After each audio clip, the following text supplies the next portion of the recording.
ಕಳೆದ 2-3 ತಿಂಗಳುಗಳಿಂದ ರಾಜ್ಯದಲ್ಲಿ ಏನು ರೈತರು 40-50 ವರ್ಷಗಳಿಂದ ಒಕ್ಕಲನ್ನ ಮಾಡ್ಕೊಂಡು ಬರ್ತಾ ಇದ್ರು. ಆ ರೈತರಿಗೆ ವಕ್ಫ್ ಮುಖೇನ ಒಂದು ನೋಟಿಸ್ ಅನ್ನು ಕೊಡ್ತಕ್ಕಂಥ ಕೆಲಸ ರಾಜ್ಯ ಸರ್ಕಾರದ ಕುಮ್ಮಕ್ಕಿನಿಂದ ಆಗ್ತಾ ಇದೆ.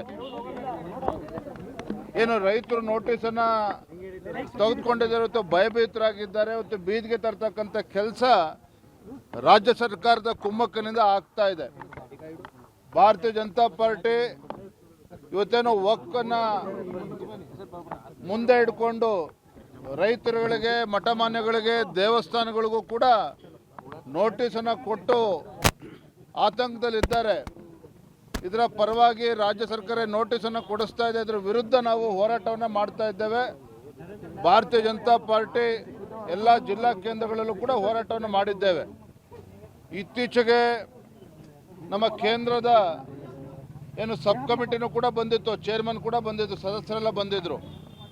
ನರೇಂದ್ರ ಮೋದಿಜಿಯವರ ಅಪೇಕ್ಷೆ ಇರ್ತಕ್ಕಂಥದ್ದು ಕರ್ನಾಟಕ ರಾಜ್ಯವೂ ಕೂಡ ಒಳಗೊಂಡಂತೆ ಇಡೀ ದೇಶದಲ್ಲಿ ವಕ್ಫ್ ಹೆಸರನ್ನ ಹೇಳಿಕೊಂಡು ರೈತರನ್ನ ಒಕ್ಕಲೆಬ್ಬಿಸುವ ಕೆಲಸನೂ ಆಗಬಾರ್ದು, ರೈತರು ಬೀದಿಗೆ ತರ್ತಕ್ಕಂಥ ಕೆಲಸ ಆಗಬಾರ್ದು, ಯಾರಿಗೂ ಕೂಡ ಅನ್ಯಾಯ ಆಗಬಾರ್ದು ಅಂತ ಹೇಳಿ ಆ ವಕ್ಫ್ ವಿಚಾರವಾಗಿ ಒಂದು ಪಾರ್ಲಿಮೆಂಟರಿ ಕಮಿಟಿನೂ ಕೂಡ ಮಾಡಿದ್ದಾರೆ. ಅದರಲ್ಲಿ ತಿದ್ದುಪಡಿ ತರಬೇಕು ಅಂತೇಳಿ ಇವತ್ತು ಸಮಗ್ರವಾಗಿ ಚರ್ಚೆನೂ ಕೂಡ ನಡೀತಾ ಇದೆ.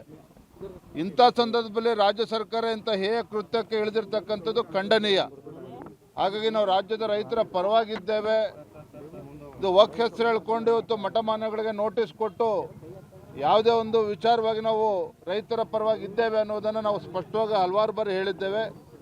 ಈ ನಿಟ್ಟಿನಲ್ಲಿ ಇವತ್ತು ಬೀದರ್ ಜಿಲ್ಲೆ ಮುಗಿಸ್ಕೊಂಡು ಗುಲ್ಬರ್ಗ ಪ್ರವಾಸಕ್ಕೂ ಕೂಡ ನಾನು, ನಮ್ಮ ಮಾಜಿ ಉಪಮುಖ್ಯಮಂತ್ರಿಗಳಾಗಿರ್ತಕ್ಕಂಥ ಅಶ್ವಥ್ ನಾರಾಯಣ್ ಅವರು, ನಮ್ಮ ಮಾಜಿ ಸಚಿವರಾಗಿರ್ತಕ್ಕಂಥ ಬೈರ್ತಿ ಬಸವರಾಜ್ ಅವರು, ರೇಣುಕಸ್ವಾಮಿ ಅವರು, ಅದೇ ರೀತಿ ನಮ್ಮ ಮಾಜಿ ಸಂಸದ ಇರ್ತಕ್ಕಂಥ ಕೇಂದ್ರ ಸಚಿವರು ಭಗವಂತ್ ಖೂಬಾ ಅವರು, ನಮ್ಮೆಲ್ಲ ಶಾಸಕ ಮಿತ್ರ ಇರ್ತಕ್ಕಂಥ ಶೈಲೇಂದ್ರ ಬೆಳದಾಳೆ, ಸಿದ್ದು ಪಾಟೀಲ್ ಅವರು, ಮತ್ತಿಮೋಡ್ ಅವರು, ನಮ್ಮ ಎಲ್ಲ ಪಕ್ಷದ ಮುಖಂಡರು ಇವತ್ತು ಬೀದರ್ ಜಿಲ್ಲೆಗೆ ಭೇಟಿಯನ್ನು ನೀಡಿದ್ದೇವೆ. ಬಿಜೆಪಿ ಎಲ್ಲವೂ ಸರಿ ಇಲ್ಲ ಅನ್ನುವಂಥದ್ದು. ಈಗ ಒಂದೇ ಹೋರಾಟಕ್ಕೆ 2 ಬಣಗಳಾಗಿದೆ.